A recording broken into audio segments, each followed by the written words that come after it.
right, guys, welcome back to The Breakdown. I'm your host, Sandra, Babu-Boateng. Listen, we all know we're living in some wild times. If you blink too long, you might wake up to find out that a tornado is heading straight for your house, or in this case, that Donald Trump has decided he's the self-appointed savior of white South African farmers. Yep, you heard that right. So what's really going on? Well, if you've been following the Trump-South Africa saga, it just took a whole new turn. And you know I'm here to break it all down so we can talk about it. And if you're thinking, why should I even care? Stick with me. Because trust me, this is way bigger than just another Trump rant, right? This is about race, immigration, global politics, and the reshaping of a new America. So yeah, you're going to want to hear this. But before we dive in, if you haven't subscribed to our channel, be sure you do so. What are you waiting for?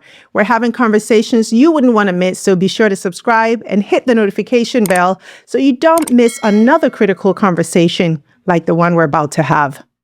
Now, to really understand what's happening, we need to rewind the tape a little bit. When President Trump took office in January, one of the many things he did was launch an attack against South Africa. On February 2nd, he fired off one of his classic rage tweets about how white South Africans are being treated very badly and how there is a massive human rights violation taking place. So I want to show you the exact post. And here it is. And I read, South Africa is confiscating land and treating certain classes of people very badly. It is a bad situation that the radical left media doesn't want to so much as mention. A massive human rights violation, at a minimum, is happening for all to see. The United States won't stand for it. We will act. Also, I will be cutting off future funding to South Africa until a full investigation of this situation has been completed. Now, at the time, a lot of people were confused. What's going on here? Why is Trump suddenly attacking South Africa? US President Donald Trump has signed an executive order suspending direct assistance to South Africa. He cited a law that allows the South African government to seize farmland and its genocide case against Israel at the International Court of Justice for his decision. Trump's order also directs the State Department to help Afrikaners, an ethnic group descended from European settlers, through refugee programs. South African-born billionaire advisor to Trump, Elon Musk, is also accusing the country of what he calls openly racist land ownership laws. But President Cyril Ramaphosa says the facts on the ground tell a different story. White South Africans make up a little over 7% of the population, but they own 70% of all privately owned farmland. So what's behind Trump's move to go after South Africa, and is humanitarian aid being weaponized? Well, this was all in response to a new land expropriation law that had been passed in South Africa. Let's break this down simply and factually. So you see, South Africa has one of the most unequal land ownership distributions in the world. Despite white South Africans making up only 7% of the population, they own 72% of the country's privately held farmland. Now, this is a direct legacy of apartheid, right? Where land was systematically taken from Black South Africans and redistributed to white settlers. Even though apartheid officially ended 30 years ago, the land ownership structure hasn't really changed much. So the land reform policy that Trump was so outraged about was actually a measure to correct historically injustices by allowing the government to reclaim unused or unproductive land for redistribution. And if you think about it, this law is kind of 30 years too late anyway, isn't it? It should have been implemented years ago. But Trump framed it as a quote-unquote white genocide and government land theft. Now, here's where we have to ask the real question. Why does Trump care so much about land distribution in South Africa anyway, when racial inequities are alive and well right here in America? Why is he suddenly the biggest advocate for land rights in another country while actively dismantling civil rights right here at home? Now, this is where Elon Musk comes in. As we all know, Musk is South African. And ever since he started tweeting more than focusing on saving X and Tesla, he's taken a serious interest in attacking South Africa, aligning with the president and pushing this rhetoric of genocide against white farmers in South Africa. Now, let's be crystal clear on this. There is no credible evidence of a so-called genocide against white farmers in South Africa. None. Multiple fact-checking organizations, including BBC, Reuters, and Africa Check, have thoroughly debunked that claim. But that still hasn't stopped Elon Musk from fanning the flames and giving oxygen to right-wing conspiracy theories about South Africa. But why, you might ask? What is the motive here, and why is Musk so invested in this narrative?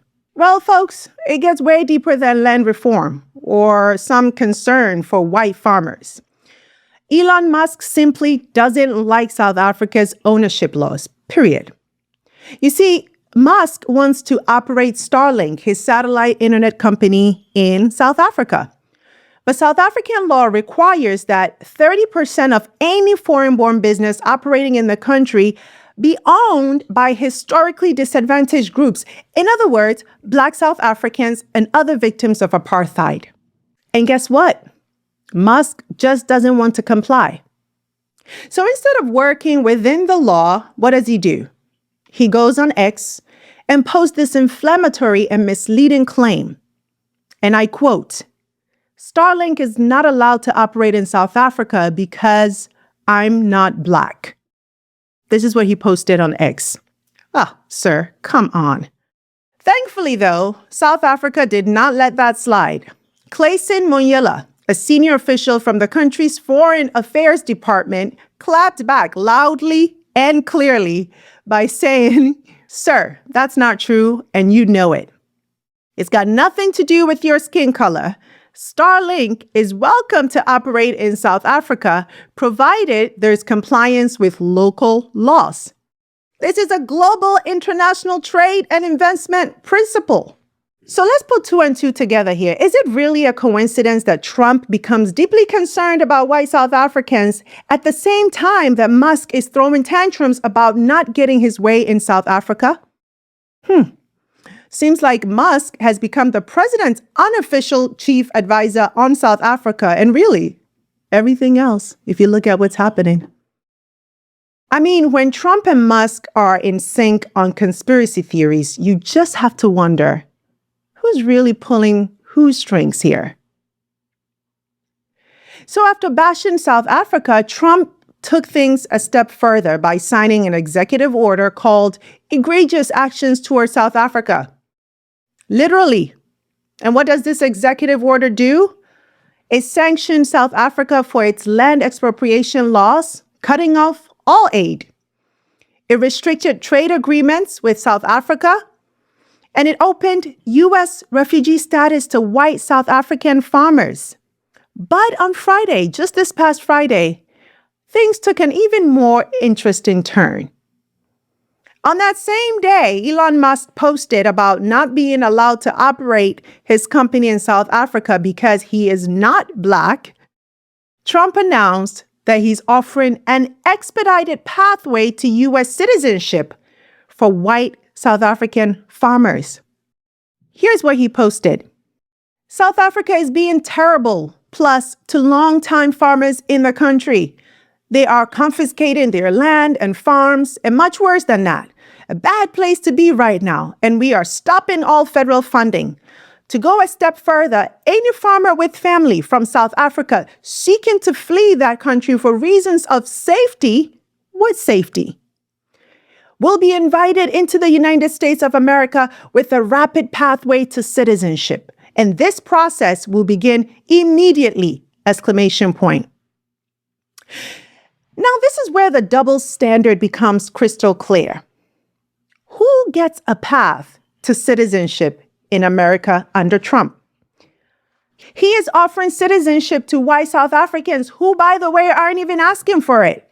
White South African organizations have actually responded by saying, thank you, but we're fine. We're really okay. Meanwhile, He's cracking down on Black and brown migrants currently in the U.S. who are fleeing real persecution, gang violence, and political instability. Just recently, Trump removed temporary protected status from 500,000 Haitians, meaning they now face deportation to a country that is plagued by violence and economic collapse. He has pushed for mass deportations, strict asylum bans, and harsh immigration policies targeting Black and brown migrants. So, to break this all down, right? Let's break it all the way down. If you're a Black or brown migrant fleeing actual persecution in your country, Trump wants you gone. But if you're white South African, Trump is rolling out the red carpet for you. Not only are you welcome in, we're going to expedite the process for you. Now let's ask the bigger question. Why is Trump doing this? Is this really about humanitarian concerns? I mean, Trump is not exactly known for compassionate immigration policies, is he? He spent years demonizing immigrants, but suddenly he's feeling charitable towards white South African farmers. Or is this about something else? Is Trump perhaps trying to reshape the demographic makeup of America by selectively inviting white immigrants? Is this an attempt to bring in more voters who are likely to support his ideology, boosting his chances of staying in power, maybe forever?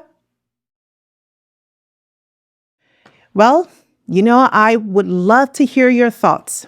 Drop them in the comments and let's all dissect what the heck is actually happening here. That's it for today's breakdown. Be sure to subscribe, like, and share so we can keep these conversations going. Until next time, take care.